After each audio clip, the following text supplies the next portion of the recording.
Connecting the dots and drawing circles, a short presentation over James Joyce by me, an omniscient presence, Karl Hayes, dedicated to you, the class, everyone.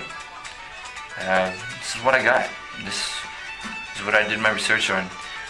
My underlying question is, how large is and was currently existing the impact of James Joyce's conversational literary works over the course of time, and how it's affecting us now? Like, why is it so important? But I think in order to understand that, from what I've discovered, you have to understand that he connected a lot of dots and drew a lot of circles around people worldwide, and is continuing to do so. So I think to start off in explaining how he did it, and how his spirit and legend as an author is continuing, you have to know about his recursiveness. What I think that recursiveness is through Joyce, it's that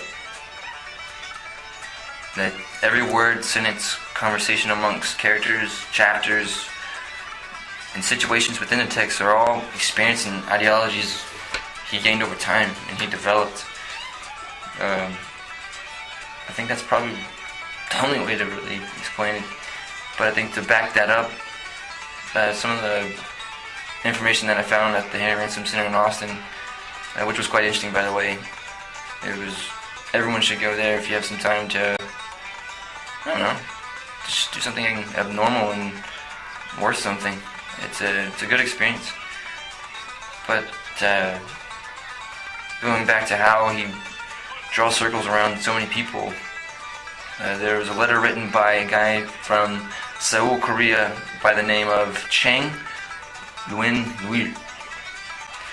And he was a professor at an English, all-women's college for women who wanted to be teachers of English.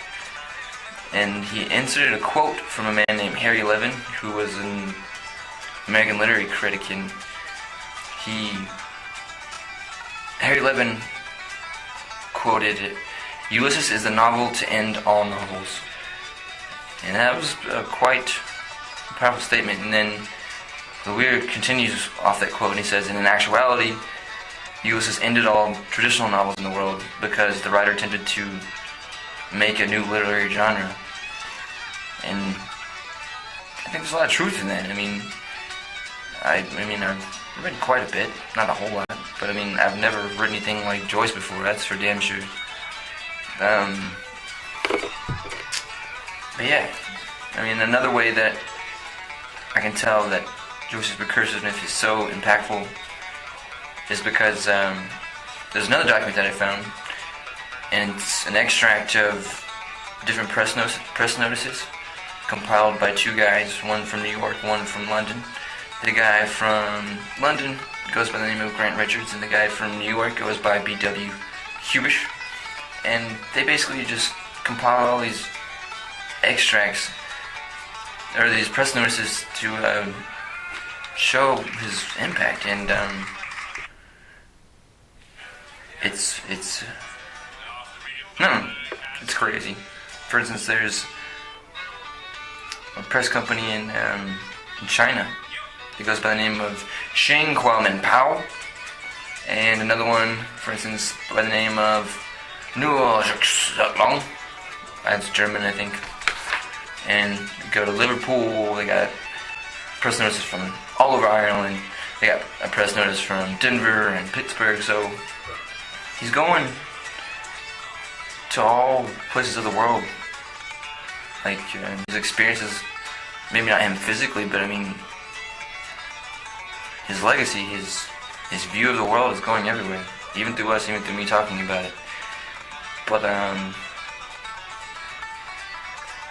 after pondering on this whole recursiveness, I think it takes a certain degree of intelligence, observance of your surroundings, and know-how to create a multitude of just literary works to connect people over the world.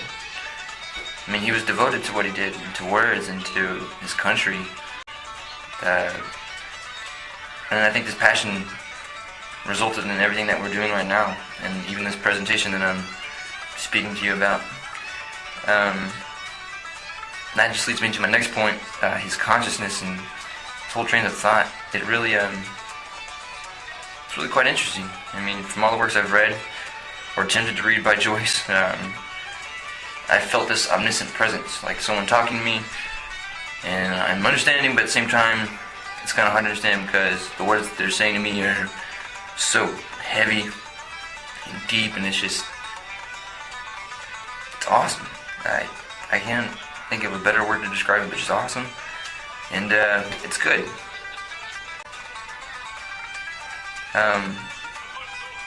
Again, when I went to the HRC, I found another document. I couldn't find the name of the author or when it was dated. Maybe Dr. K can help me figure out this one, but the title of it was Joyce's Chapters of Going Forth by Day. And what I got out of that was the author of the document's take on what Joyce's consciousness to be. And he says, Joyce was a cosmopolitan wanderer within the intellectual climate of the places and times he lived in. He refused the servitude implicit in the acceptance of any one influence, but in the acceptance of many he could remain free. And I feel like I really relate to that, because sometimes I feel like I'm just wandering aimlessly, but everywhere I go, I find something new, and if you don't encompass it and accept it, you're just limiting yourself to understanding everyone in the world and everyone around you. And I think Joyce, through his work, I think that's what I got from him. But you gotta also understand everything else that was going on and all that influenced him. All the different theories of Einstein and the secrets of the wars that were going on. It was intense. There was all this new ideology and technology going on, and when Ulysses and everything was thrown into the world, it was, like everything else, it was just kind of out there, and no one knew how to really accept it. But that's going to get me into another pickle in a bit that I'll explain, which will kind of tie it all up and explain to why I'm giving this presentation, or how I am connecting the dot from way back when to now.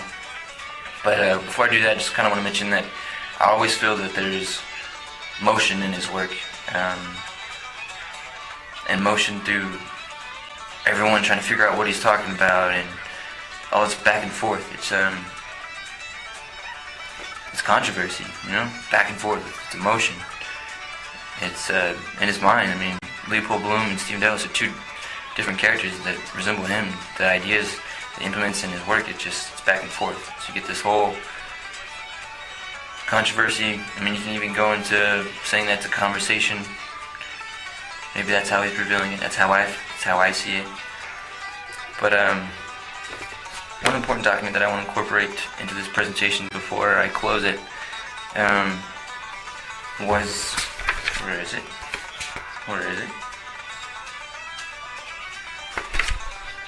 Oh, it was actually Dr. K's teacher told, probably taught her about Joyce and the case, and how important one man by the name of John M. Woosley was, and his graciousness in accepting the thoughts that Joyce conveyed in his book.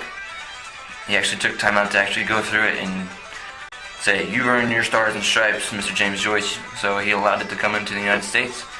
And that's why I'm giving the presentation, because since it got into the United States, it's been drawing circles and connecting dots to people everywhere.